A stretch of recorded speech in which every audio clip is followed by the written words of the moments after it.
Kejaksaan Kota Tegal, Jawa Tengah jumpa pers dengan awak media terkait 4 perkara dugaan tidak pidana korupsi yang sedang ditanganinya. Saat jumpa pers di kantornya tersebut, Kepala Kejaksaan Negeri Tegal, Jawa Tengah, Jasri Umar menyampaikan dari 4 kasus, yakni 2 kasus dugaan tidak pidana korupsi yang sedang ditangani naik statusnya dari penyelidikan ke tingkat penyidikan. Satu dihentikan karena tidak ada alat bukti, dan satu lagi dalam tahap telaah masih mencari perbuatan melawan hukum. 2 kasus yang dinaikkan ke penyidikan adalah proyek revitalisasi alun-alun Kota Tegal dan bantuan COVID-19 dari program Corporate Social Responsibility atau CSR PDAM Kota Tegal. Setelah menetapkan statusnya naik, pihaknya langsung bekerja untuk proses penyidikan dan berencana memanggil sejumlah orang untuk dimintai keterangan. Selain 4 kasus yang sedang ditangani Seksi Pinsus, masih ada 2 kasus lainnya yang kini masih diselidiki Seksi Intelijen, yakni kasus proyek GOR Tegal Selatan dan Taman Pancasila. Ia secara pribadi mengaku sempat mendapatkan tekanan dari pihak-pihak yang merasa terusik, dan telah diketahui dilaporkan ke Jaksa Agung Muda Pengawasan atau Jamwas. Walaupun demikian, ia tidak gentar. Di PUPR, ternyata setelah kami periksa para rekanan yang mengerjakan proyek, tidak ada namanya pungutan. Jadi karena tidak ada pungutan, nanti kami berikan. Untuk kasus CSR, kami lanjutkan ke penyidikan karena menurut kami ada bukti-bukti awal, ada tindak pidana di situ. Yang kedua, alun-alun juga kami naikkan karena kami menemukan adanya bukti awal atau tidak pidana di situ. Nah, yang belum masih dalam proses dalam kami adalah pemotongan dana ASN. Itu masih kami dalam. Begitu.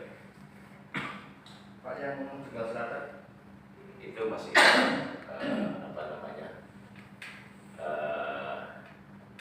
Penyelidikan intel. Itu belum lebih khusus menghadapi Taman Pancasila. nah Berarti tetap jalan tapi baik intel. Jadi yang kita bicarakan adalah Pitsus. Jadi di intel ada teman gerbang masih kami proses, dan untuk apa namanya proyek Pancasila ya, itu masih proses di intel. Nanti apakah kami sampaikan akhirnya apa namanya perkembangannya. Mungkin saya kira kita fokus ke Pitsus. Dari 4 itu 2 naik, 1 saya hentikan dan 1 dalam proses. Bapak kan empat utamanya kan Taman Pancasila, GOR, Ya, ya. sama COVID. Jadi itu di apa namanya saya diskusi ke intel. Yang di Pitsus itu yang 4, di intel 2 termasuk Taman Pancasila sama GOR. Kapan mulai penyidikan, Pak? Ya, hari ini saya tetapkan, hari ini sudah mulai tanggalnya, karena tanggal tidak boleh kosong. Hari ini saya tetapkan, saya naikkan 2 kasus itu ke penyidikan. Jadi nanti sudah ada polisisia di situ.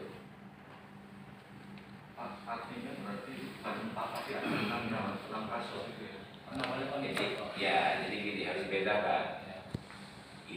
Penyidikan intel dan Pitsus beda. Jadi nanti kalau di intel itu kita hanya senyap, Pak. Senyap, nanti kalau ada bukti awal baru kita naikkan ke Pitsus. Di Pitsus baru saya sampaikan. Pak, kembali ke 2 yang naik tadi, Pak. Penegasannya untuk pertama alun-alun. Iya. Yang kedua apa, Pak? CSR. CSR di mana? PDAM. Untuk kemudian rencana selanjutnya memanggil keterangan. Iya. Mungkin salah tersangka sudah ada. Ya, jadi ini penyelidikan umum dulu. Jadi kita panggil, belum ada calon tersangkanya, kita panggil umum, kata keterangan. Dan pemanggilan kedua pasti ada.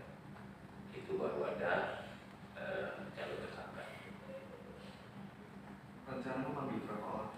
di dua kasus. Ya nanti teknis nanti tim nanti yang manggil apa waktu semuanya nanti terserah. Saya serahkan ke tim. Katanya mau rencana naik status tersangka Pak. Dan tanya tadi. Jadi penyidikan umum itu saya panggil pertama, panggil kedua itu ada calon tersangka. Dalam pekan ini Pak. Analisa. Jadi ini kan pekerja apa namanya, pekerjaan itu kan ada tahapnya, ada waktunya. Jadi ini saya panggil dulu semua, saya manage tim yang ambil satu periksa, itu kan biar berubah dari penyelidikan ke penyidikan. Nah, itu namanya penyidikan umum. Nah setelah itu baru kita simpulkan lagi siapa calon tersangka dari kasus ini. Kalau untuk alun-alun itu wilayahnya berapa Pak? Kemudian potensi kerugian negara. Jadi di penyelidikan itu hanya kita mencari tindak pidananya, perbuatan hukumnya. Nah, di penyidikan nanti baru kita kerugian negaranya, yang itu bukan kita, nanti auditor, BPK atau BKP. Masyarakat kasat mata kita sudah tahu, makanya kita naikkan ke penyidikan. Portal Indonesia dari Tegal, Jawa Tengah, Cahyo Nugroho melaporkan.